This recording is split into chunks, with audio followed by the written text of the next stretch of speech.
Here we go. Spoiler alert, audience.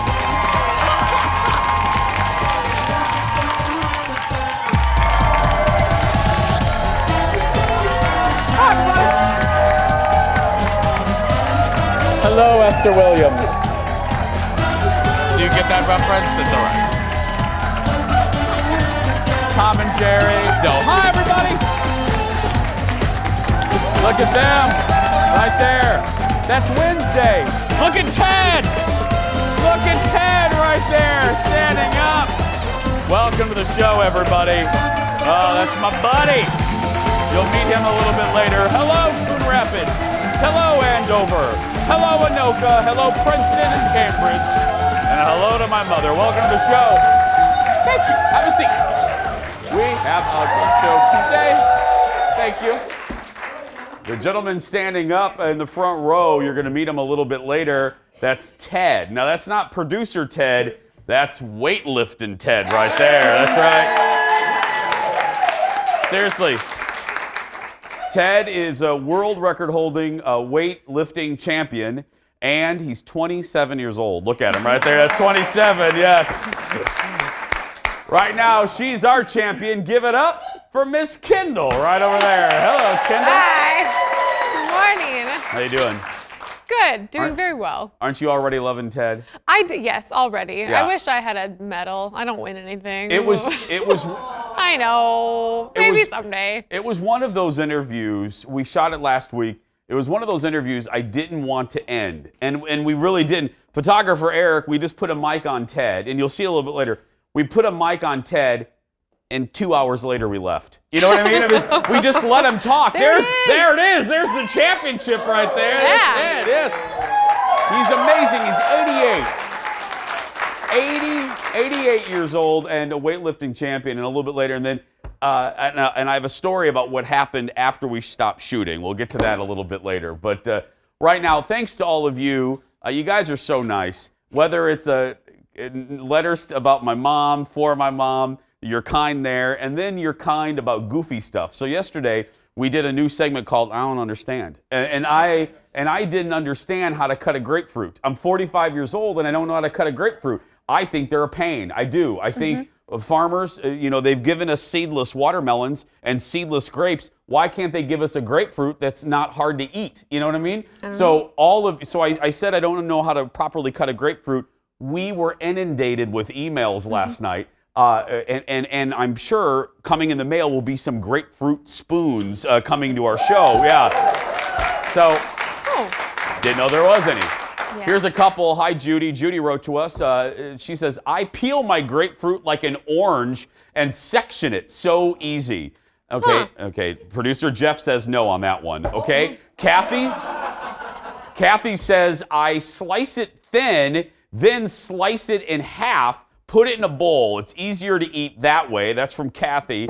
Shar says, YouTube has great videos on how to peel a grapefruit and get the whole wedge out. Now darn it, Shar, that's what I did. I went to the YouTube and it was worthless. I couldn't find anything. And Sandy, this is our favorite. Sandy suggests, hey, Jason, sprinkle some salt on the grapefruit. It enhances the flavor tremendously. I don't know. I've never done that. No. My Papa Earl, used to put salt on watermelon. Oh, a lot of you do that? Yeah, he used to put salt on watermelon, and then he used to make also, he had a garden, he used to eat tomato sandwiches. You guys really too? Tomatoes and salt. Tomatoes and salt on white bread, and that was his lunch. And you eat those too? Yeah, my mom is from Iowa. That's right, and they make a lot of things like that down there. Yeah, and because he would have Iowa down there. It's there. Iowa's it's 12 blocks away, Kendall. It's south of here. It is. They're busy right now. They're still counting votes there. They can't grow tomatoes. Thank you, audience. Thank you for that one. That's the right. best way to eat a grapefruit, you cut it in half, you get a grapefruit spoon, and then you just douse it in sugar. Really? Scoop it up. Yeah. Well, to put a bow on this, once again, if there's security footage, I was in the Fox 9 newsroom this morning. I was eating it like a hungry orangutan. It was hideous. I was going like this. I looked like I hadn't eaten in 50 years. No, it was coming out of the beard. It was good. Gross. It was good gross. Look. Let's get started, everybody. It's time for the hot dish. Here we go.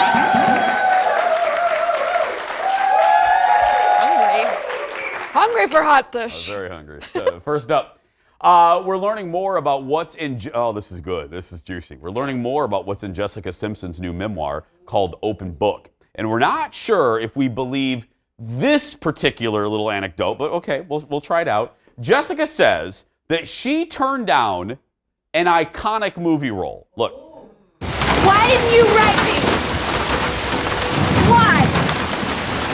It wasn't over for me. I waited for you for 7 years. And now it's too late. I wrote you 365 letters. I wrote you every day for a year. You wrote me? Yes. It wasn't over. It still isn't over. Well, yeah. So it's a Notebook. I need to rewatch. I haven't rewatched that movie in a while. I love the Notebook. Because it does. It reminds me of my what noise was? You sound like a what noise I said was it that? was so Oh, good. yeah. You sound like a capuchin over there. Anyway, a monkey. I love that movie. Well, she says, Jessica Simpson says she turned down the lead role in The Notebook, played by Rachel McAdams. Jessica said she didn't want to do the sex scene, but producers wouldn't budge. Turns out that scene would have been with Ryan Gosling, who she had a crush on back when they auditioned for the Mickey Mouse Club together. She ended up, it's like there's a lot of connecting the dots there. She ended up seeing the movie for the first time on the same day she and Nick Lachey separated. Oh, that's not the movie you want to see. Why would you do that? That's not the movie you want to see when you're getting a divorce. No.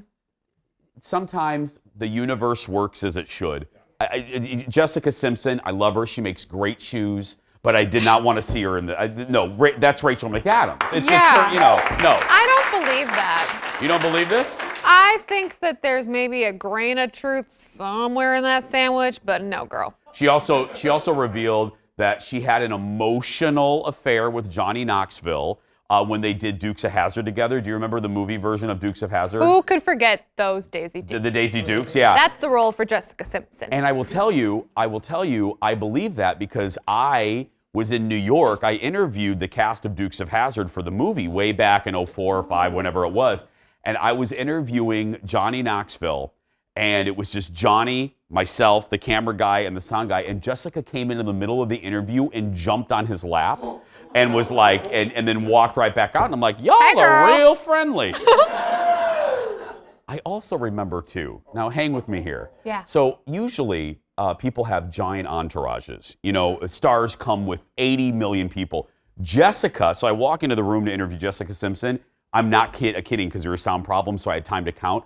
She had 14 people in that room. Makeup people, hair people, assistants for assistants, the dog keeper, you know what I mean? Like, people ziplocking her bags. I mean, she had like, so then I interview her and I'm like, oh my, this is a lot of people. I go into Johnny Knoxville's room to interview him.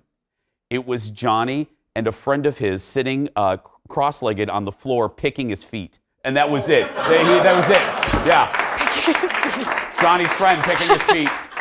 He had flip-flops on, and I'm like, oh, this is the juxtaposition. You have Jessica with 14 people, Johnny Knoxville with the feet picker. You know what I mean? Yeah. Sorry, audience. It's breakfast, but yeah. Next in the dish, another book to talk about. Ross Matthews' new book called Name Drop has some dirt on the Friends cast. Listen, okay, here's the story. So apparently back in 2002, Ross, he was the intern. Remember Ross, the intern on The Tonight Show with Jay Leno? Well, Jay Leno had sent Ross to cover the red carpet, a red carpet, and Matt LeBlanc and Matthew Perry had approached him. This was in the height of Friends, everybody. Well, turns out they weren't very friendly to Ross. In fact, they looked in the camera and said, hey, Jay Leno, are you kidding? 15 years later, and basically said, where did you find this guy, Jay Leno? And so Ross, 15 years later, was covering another red carpet when Matt LeBlanc, not Perry, Matt LeBlanc approached him and apologized, saying that he was rude to him, and it has bothered him ever since. Yeah. Thought that was good. That is good. None of us are perfect. I mean, we've all done something in all our have bad life that days. we think about, and we're like, why did I do that? Or why did I say that? And you think about it forever. Yeah, and especially, and I have always heard that, and by the way, because Ross said in the book, Matthew Perry never did apologize. It was LeBlanc. That goes with what I've always heard, and that is with the guys on Friends. I've heard Schwimmer can be a little standoffish. He's the one that doesn't like fame, doesn't like the trappings. I've heard Matthew Perry has been up and down, but I'm not going to bust on him because he has his own demons, so I don't bust people when they're down. I've always heard Matt LeBlanc is the nicest of the guys. Always, that he's actually a very cool guy. Joey. Yeah, Joey. Yeah. Next in the dish, the film Judy, about Judy Garland, is getting a lot of attention ahead of this weekend's Oscars. I can't believe the Oscars are this weekend, and it should. I've seen it. It's fantastic. Well, Renee Zellweger has already won a Golden Globe. She won a SAG and a BAFTA for her performance as Miss Garland. But not everyone has seen the film, including Judy's daughter, Liza with the Z, Liza Minnelli. Liza said recently she has zero desire to see the film. All she told Variety was that she hopes Renee had a good time making it. Oh. Ooh, the movie follows Judy's career and her struggles with alcohol and drug abuse toward the end, basically the last year of Judy's life. She died when Liza was 23 years old. Liza and Judy herself, how old was Judy? In her 40s, right, Aaron? Early 40s when she passed away. But wow. Yeah, Judy Liza's not seeing it, and Lorna Luft, Judy's other daughter, refuses to see it. Well, I wouldn't want to see a movie about my mom, especially if it's just highlighting the lows of her life and not really the highs. It'd be like, I'm gonna remember my mama how I want to remember her. That's, you know what, I kind of rolled my eyes initially at Liza's statement and Lorna's, because I'm thinking, I've seen the movie and it portrays Judy as the legend that she is. However, I'm removed from it. I now see it, like you said, if this was about my mom, I wouldn't want to see, especially if it's concentrating, and it is, on the dark last year of her life when she had no money and she's literally living with strangers. I get it. We have a lot more to come, everybody. Stay right there. We'll be back after this.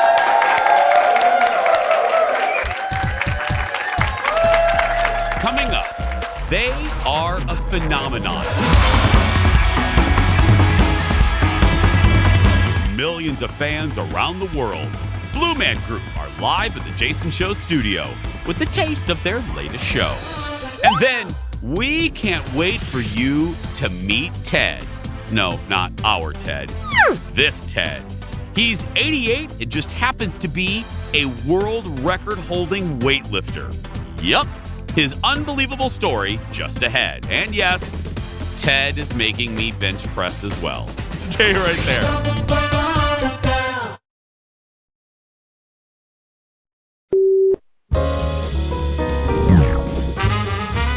Looks like we'll be getting at least some of the first results from the Iowa Democratic caucuses. A technical glitch with the app the Iowa Democratic Party used to report results has caused a massive delay and confusion and frustration in this first nominating contest.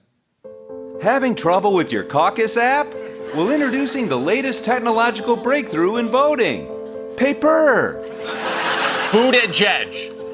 Boot edge. Don't talk to paper, just write it down. Don't poke at it, it's not a touchscreen. It doesn't work that way. No need to plug it in, it's always charged. Simply use the accompanying stylus, write down your vote, and that's it. Nana, this is Joshi. How do you use paper? From the people who brought you book comes paper. Also works in airplane mode. Oh, very true. The Late Show offering their assistance with the mess, the caucus confusion over there in neighboring Iowa. I Airplane feel bad. mode. I just feel, can you imagine I feel bad for the campaign workers, all the people, no matter where you are in the political spectrum, all of these young people and everyone that canvassed in cold Iowa weather, and then you get to the big day and it's like, you know what I mean? I feel bad. This is terrible, and I can't get through on the line That's either. why I'm telling you, I'm a big tech guy, but paper. How about that? How about we just Paper. always have a backup of paper? Right. Yeah. So I'm just saying, we all live through the hanging chads. I'm just gonna say, yeah. More late night for you. Jeff Probst visited Fallon last night, 1 week before the premiere. And now this is gonna knock your socks off. 1 week before the premiere of the 40th season of Survivor. 40. There have been 40 seasons of that show. Yeah. Great. He told Jimmy how he came up with his catchphrase for Survivor. Look. When did you come up with the tribe has spoken? Do you remember coming up with I remember, yes, because when Survivor started, Regis was on with Who Wants to Be a Millionaire? Yeah. And he had that line, final answer? Yeah. Is that your final answer? Yes. Is that your final answer? Yeah. Of course. And so I had this big whiteboard, and I was like, you guys, we got to have our Regis line. And we had all these lame lines, couldn't come up with anything. Getting close to having tribal council, I'm talking with Mark Burnett, and I said, Mark, I got to have a line when we snuff the torch. And he goes, oh, I got it. You say, all right, obviously your tribe don't want you around no more. I was like, yeah, it doesn't really Hey, we're not even going to write that one down, Mark. And he goes, well, I don't know what to tell you, Jeff. The tribe has spoken. And I went, oh, dude, you just said it. You just said it. The tribe has spoken. By the way, the new season of Survivor features 20 winners from previous seasons, and it debuts next Wednesday on CBS. Full disclosure here. Producer Ted loves the Survivor. He loves the Big Brother. I don't know about you. We'll find out momentarily. I have never watched a single episode of Survivor. Not one? Never. Not even like the original No, series? I've watched clips throughout the years. I think, maybe I watched probably the premiere back in 2000, but I've never watched a full episode. Just like I've never watched a full episode of Law and Order. Oh my God. An audience got a member just gasp. passed out. Yeah. Ted, pick him up, Ted. Go grab him. Yeah. But I've never, Really? all the Law and Orders, SVU, Law and Order, Criminal Minds, I've never watched a single episode. So we watched, I think it was season 3 or season 4. My cousin. Of Survivor. Yeah, my cousin dated one of the people on the show, and she lasted really long. I don't remember her name. This was a long time ago. But so we watched it as a family. So I would. Yeah, if you knew somebody, obviously. Yeah, but I mean, we felt like we knew her. I never met her. It's yeah. like, oh yeah, that's my cousin's girlfriend. And that's the one show I would never want to be on. I would be horrible. You would be awful. Okay, I didn't need you to be so strong. I'm in a just good way. saying. Know thyself. You say it. You could have paused a little bit and then said you would have been awful. Okay, I'm sorry. Jason, Yeah. you would have been awful. Thank you. I appreciate that. Yeah, I would be. I don't know how to. I wouldn't know how to start a fire. That's you know not what I mean? how you start a fire. That's yep. Well, I would hope not. These are pencils. Well, you know what you don't know, you know? That's right. Next in the dish, we have an update to a story. Peter Jennings here. We have an update to a story we told you about yesterday. We told you reports said, rumors, Meghan Markle may appear in a crappy Canadian reality show about weddings. It turns out it's wrong. It's a lie. Fake news. Fake news. CTV says Meghan will not appear in the series called I Do. Meghan has been living in Vancouver since the announcement of, why am I saying it like that? Since the split from the royal family. But reports suggest the pair wants to move to LA, where Meghan is from, and her mom lives near there. But, we didn't believe it. I'm giving you, nobody believed it. You don't go from being a member of the royal family to some horrible Canadian reality show. Well, do you think we said she probably watches us on YouTube, and we talked about it, and now this is coming out. I'm pretty sure it's because we told her not to. We affect change. Yeah. And I take that back. I was giving the royal family too much credit. Didn't Fergie do a reality show? Yeah. Well, Fergie did everything, but yeah. What? Oh. What? She did. Yeah, Fergie's done it. She did a series on Oprah Winfrey's network before. So. Oh, really? Yeah, she did. Yeah. Next in the dish, the Academy Awards is feeling a bit embarrassed this morning. I'd say. Yeah, this is a big hashtag fail. Their official Twitter account, the official Oscars Twitter account, is encouraging fans to make their Oscars predictions for Sunday. Okay, now that seems normal. I mean, that's engagement. But here's the problem. The Oscars account also accidentally tweeted out their own predictions. In a now deleted tweet, this is it right here, the Academy is predicting Parasite for Best Picture, Joaquin Phoenix for Best Actor, Renee Zellweger for Best Actress, Brad Pitt for Supporting Actor, and Laura Dern for Supporting Actress. Now, the Academy issued an apology claiming it was just sharing examples of their new interactive experience from fans. Sure, yeah, that's just an example. The example is, by chance, what everybody is saying anyway. But Yeah. whoopsie. Whoops-a-daisy. There's some 22-year-old in their digital department that no longer has a job. Yeah, that's what's happened. Intern Billy's gotta go. Yep, yeah. But I mean, come on. That's watch before you press enter. Look at everything, okay, and then send it out. So back in the day, I had access to an old FSN account because I was working for them. Yeah. And a friend of mine took my phone and took a selfie. Luckily, it was just a selfie. I put it on my story. And I was like, where's my phone? And I look and I found it. And I was like, what did you do with my phone? What did you do? Because it went on that account, not my account. So I'm guessing it was something like that. Someone just thought they were on their own account. And then tweeted it out. It wasn't Whoopsies. you didn't tweet out anything bad. No. It was a friend. She was taking a selfie of herself, like hacked. Yeah. But she thought it was my account and not the Fox Sports North account. That'll happen. I mean, good thing you're good and you don't, do Good thing that was a few creepy years photos ago. or anything. Yeah.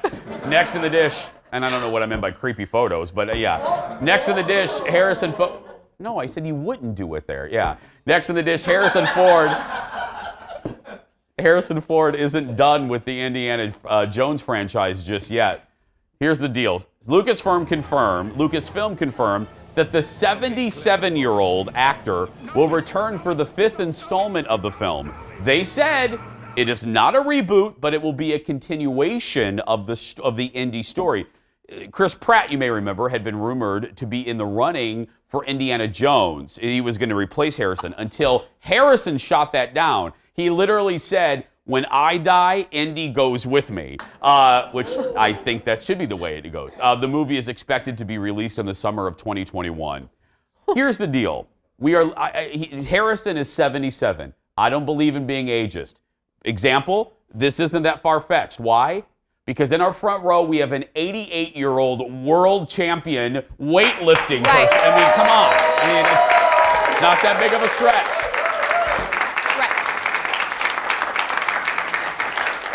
If that man can bench 240 pounds, Indiana Jones can search for gold. I'm just saying, yeah.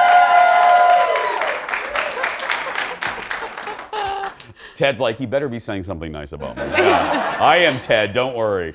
But no, what do you think of this? I think he's right. I get so tired of these movie franchises that are successful on the backs of these great actors, then going, you're too old, we're just going to go with a new one. Like, the movie should just be about him, and then when he doesn't want to do it, Chris Pratt can have his own movies. Yeah, go make another movie that's not. Indiana Jones here, there's a few people that you can interchange. There's a few characters, like Batman. Batman's like Lassie. I mean, every couple years you bring in a new collie. You know what I mean? Yay! No, I'm serious. Like Batman, no, thank you, Eric. People agree. Batman has a cowl. You can replace Batman's. Yeah. Again, hello, Lassie. But Indiana Jones, that is Harrison Ford. It will always be, I don't care who you get in. I don't care in 2054, it is going to be, oh, God. Oh, the Blue Man Group just walked in and it scared me to death. Are you okay? I just looked, I always look over here because that's where my executive producer stands. Yeah. And I looked over there and there were 2 blue heads and it scared me to death. Blue men. Whew, okay, we gotta go. Still ahead. Speaking of which, the Blue Man Group are in Minneapolis this week. And they're joining us next with a little preview of their show. And then we head to the gym to work out with a world record-holding weightlifter. That guy right there, you're gonna meet Ted a little bit later. Stay with us, everybody. Back after this. It's Ted, everybody.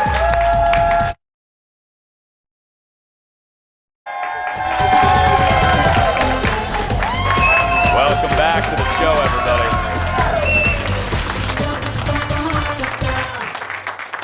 Well, this is going to be interesting. Ted is freaked out over there. I love it. More than 35 million people have experienced our next guest. They use all kinds of instruments to create music and comedy until they are blue in the face. There's a cliche they've never heard. Give it up for the Blue Man Group and Adam Zuick, everybody. Hi, Adam. Hi there. Now, you got what's going on? There's something's going on. Okay. How long?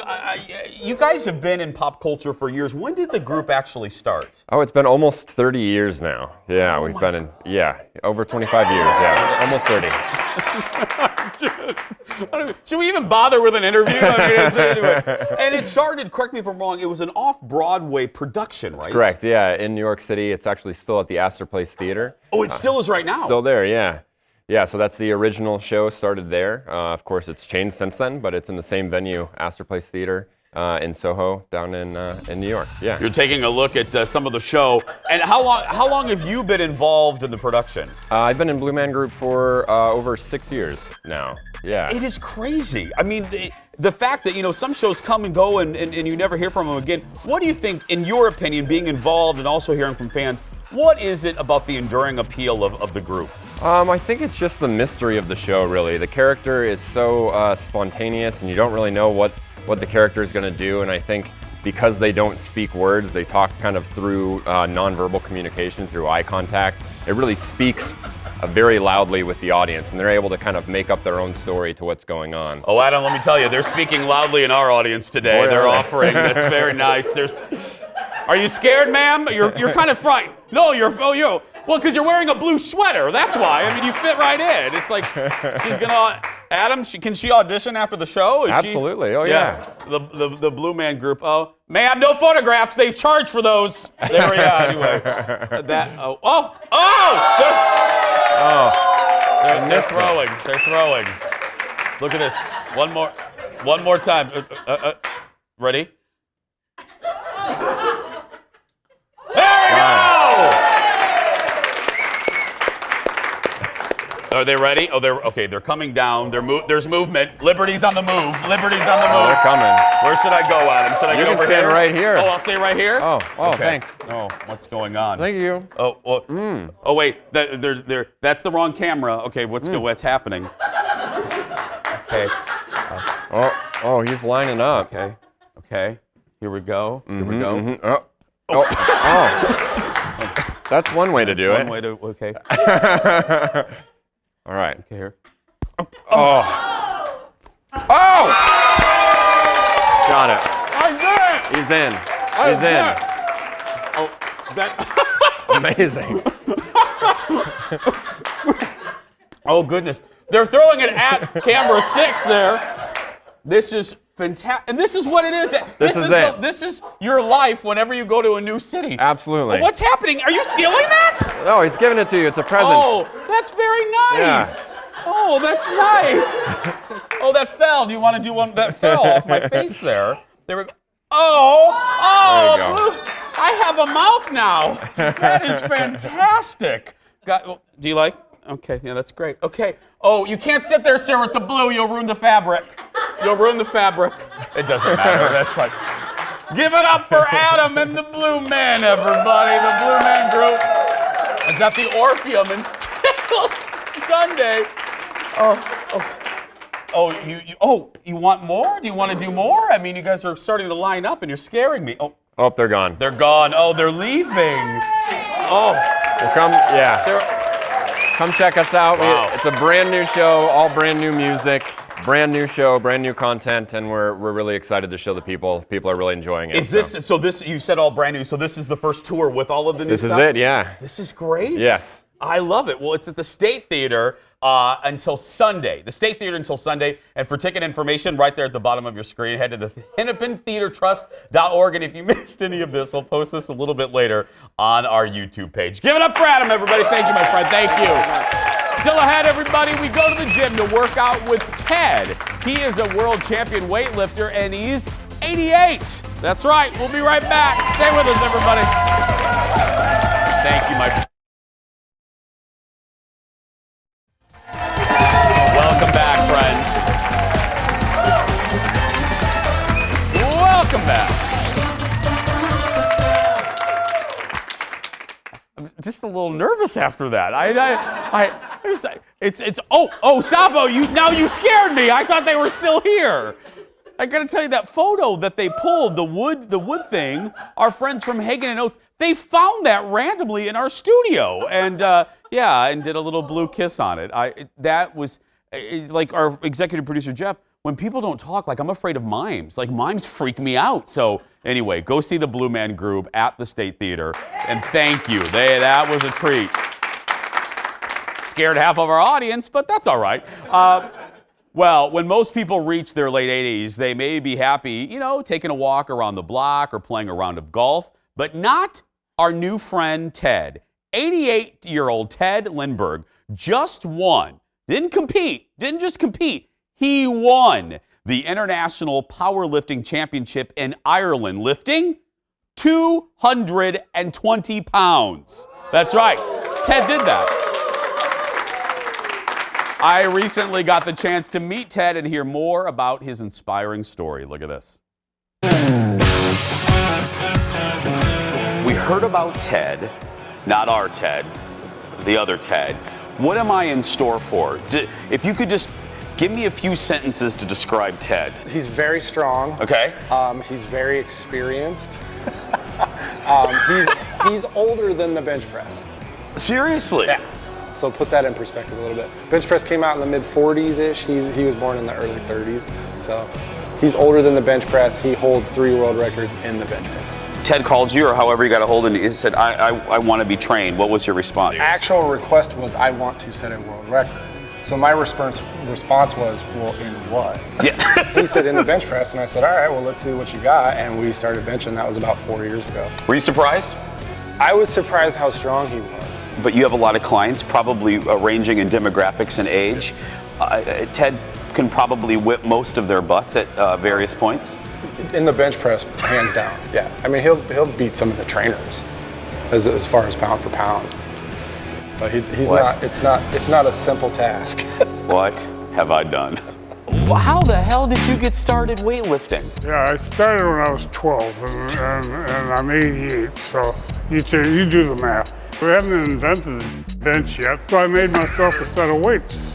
I went home and I got a couple of 5-gallon buckets and filled them half up with concrete and put some pipes in this. And my dad had an old drive shaft in the garage, so when I got done making them, I couldn't get them off the ground. But by the end of the year, I could put them over my head all day long. So how did you get hooked up with him? He's trying to make a man out of me. We're still working on that. Yeah. How you doing on that, Ted? You doing pretty? It goes up and down. I mean, I have strokes and grand mal seizures and pneumonia and stuff. Like the year before. I heard you had pneumonia during one of your championship runs. Yeah, when we were in Vegas. You still got the champion, didn't you? Well, yeah, but you see, for my age bracket, if I lift an empty bar, I get the title because there ain't nobody else in my age bracket. I want the weight to be respectable, you know. I was after 250, and we're still screwing around here with 220. And so I think I got the title at 221 or something. I'm not going to compete this year in World. Okay. Because I'm going to wait until next year. Then I'll be 90, and I'll be in a different age bracket. I was going to say, right now, sitting here, what's your goal? Like, what's the next goal? To compete in 2021. Okay. And get another world title. I'm not going to take anything other than world titles. I don't think you should. I just keep living and nobody gets into my age bracket. Hell, it's a cakewalk. All joking aside, do you think people always say, when you retire, that's the end of it. Do you think keeping active keeps you young? I think retiring is the most miserable thing that you can do. My hero, my image, or my role model. Role model. Yeah. It's Kirk Douglas. Yeah. He's 103 years old. And that sucker's survived helicopter crashes and strokes. Yeah, he's done the whole thing, And he stayed off bikes. That's what we need to get Chad to do. He stayed off bikes too, but we need to keep Chad. I don't know if he stayed off bikes. I know he didn't stay off too many women, but.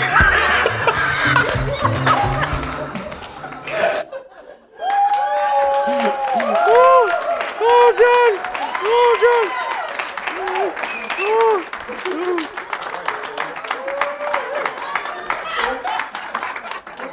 You naughty birdie, Ted! You didn't stay off the ladies. I love it. Here's the deal. We are not done with Ted after the break. Find out if I could keep up with one of Ted's workouts. The answer, no. We'll be right back. Stay with us, everybody. He couldn't stay off the latest.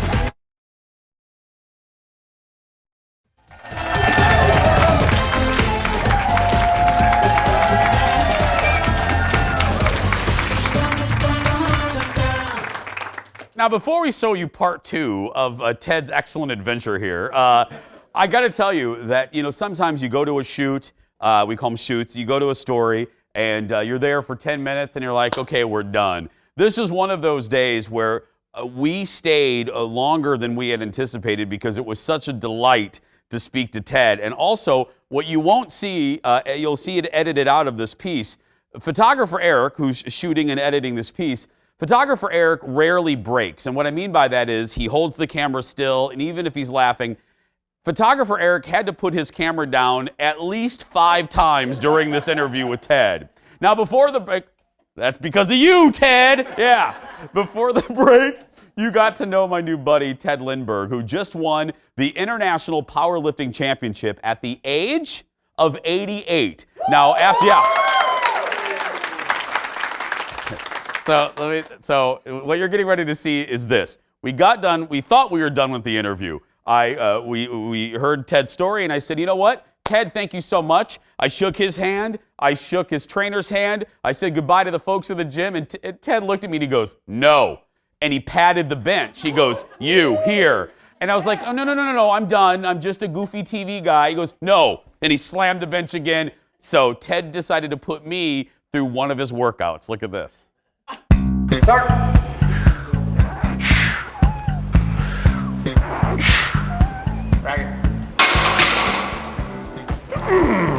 Oh my God. Well, that's just your warm-up, right, Ted? That's just warming up. Yeah. Ted's resting for a second there, just relaxing. How often do you come into the gym, Ted? Just twice a week. Twice a week? We try to get the third day to do some cardio stuff. Yeah. He doesn't like it. Ted comes to the gym does strength training twice a week. Chad would like him to come for a third day for cardio. Ted doesn't want to. Ted gets to decide that. When I was 16, I could pick up a V8 engine and put it in the trunk of the car. Your dad would make you lift engines out of cars? Yeah, my brother and I would get on either side of that motor and we'd lift. We thought our middle name was Lift. But we've always lifted heavy. How much weight are you going to do today, Ted? Chad always cuts me off. A little bit more than the world record. Okay, let's see. Okay, boss. Good. Nice. Ted makes it look real easy. That's it. Boom, 230. That's the world record. I mean, they're not here to give it to him, but that's the world record. He already, I'm sorry. He already owns it. He doesn't need it. How dare I? I don't know. Jason, what did he just do? Did he just pat the bench? I was gonna leave. Ted's like, no. And he patted the bench. I'll do one. I'll do one. We're gonna let you start with the bar. Okay, we'll start with the bar.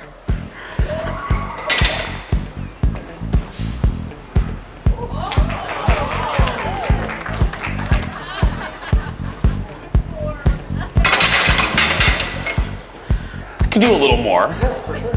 What is the world record for his age group? How old are you? I'm 45. 45? Probably upwards of 600. Yeah, the world record for my age and weight is 600 pounds. We ain't doing that, Eric. Eric, we ain't doing that. There's an insurance policy on me from Fox. You can't do it. We're not doing that. I'll let Ted put a little bit more just to make Ted happy. Okay, Ted, we're gonna do 100. That's good. That'll be 100. Okay.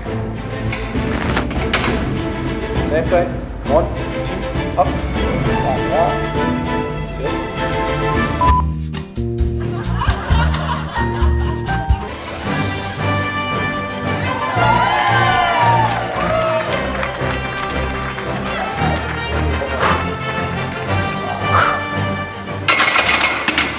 Put a couple dimes on there. Oh, no, I'm done, Ted. No, I'm done. Do you hear what Ted said? You put a couple dimes on there. Ted, I'm done.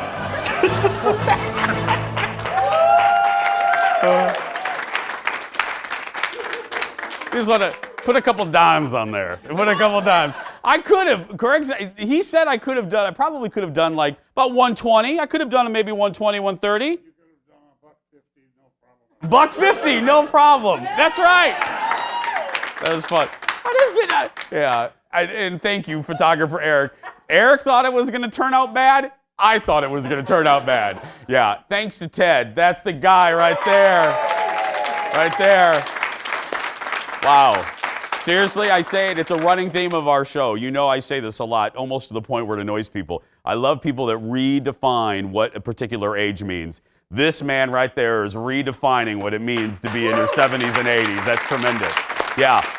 If you missed this story, you want to share it, just search for social media a little bit later to search for Jason Show TV. And don't forget about our replay, too, at 3 p.m. We're going to take a break, and we'll be back with Kendall and more when we return. Back after this.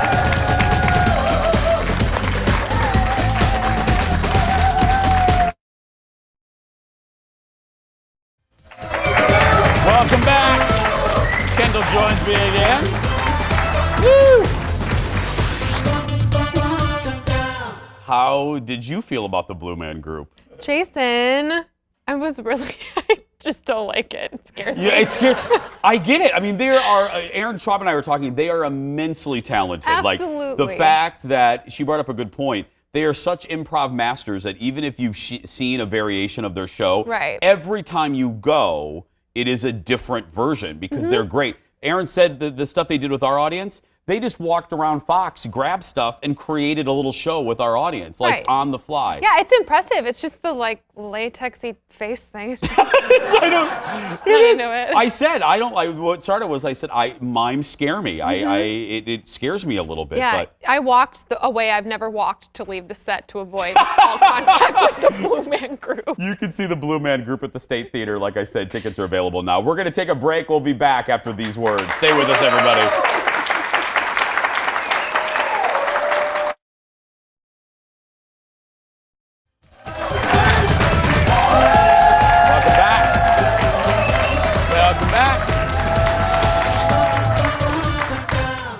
Just thinking about Ted, I mean, it sounds like I'm trying to be woo-woo, but that's amazing. You know what I mean? I mean, just think about it. I mean, 88. Right. And I believe his stance on retirement. I've known so many people in my life that continue, maybe not at their job that they spent 40, 50 years doing, but they get little side jobs, or they go get a little part-time job at a retail establishment just to keep, activity up.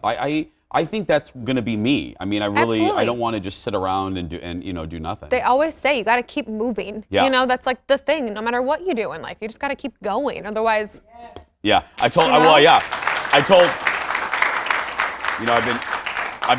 been telling my mom jokingly, but not jokingly. I said, you're in a new phase of life, and I said I'm your only kid, and I'm trying to get her to move up here. And I said, if you move up here, I want her to move up here because I'll put you to work right away. I said, I have a place you can work at right now. So, but yeah, funny. Because I told her, and I said this on the show, I said, I do not want you having a small life. I want you to enjoy it. I want you to be active because my mom's 65. I know. So she's such a young mom. Yeah. She's so young. But Ted, if you aren't inspired by Ted's story, I don't know what, I don't know what's wrong with you. I was going to say, because I'm 88 and benching 240, 50 pounds. That's crazy good. Yeah. And it was easy. And he's like, let me tell you, he's like Brad Pitt when he walks into that gym, which by the way, that gym we're going to be doing a story on because it's a fascinating concept. We're going to do that story soon. Okay. I won't spoil it now, but anyway, Ted walks into that gym and it's like Brad Pitt walks in. Everyone's like, we were waiting for. Everyone goes, oh, you waiting for Ted? Yeah. Oh, you waiting for Ted? Everybody knows Ted at that gym. It's fantastic. Yeah. I'm excited to hear more about the gym. The gym is it's a great concept, a great Minnesota business, and a female-run business. So, it's great. It's good. Hey, guys, tomorrow on the show, conductor Sarah Hicks from the Minnesota Orchestra will join us, and I'll give you my thoughts on that much talked about Taylor Swift documentary. That's coming up tomorrow. But right now, that's going to do it for us. If you're a kid that's being bullied, you go out there and be yourself because nobody can tell you you're doing it wrong. Or I'll stick Ted on it. Yeah. Go out there and be yourself. Bye, everybody. Thanks for watching. We'll have Ted take care of the bullies.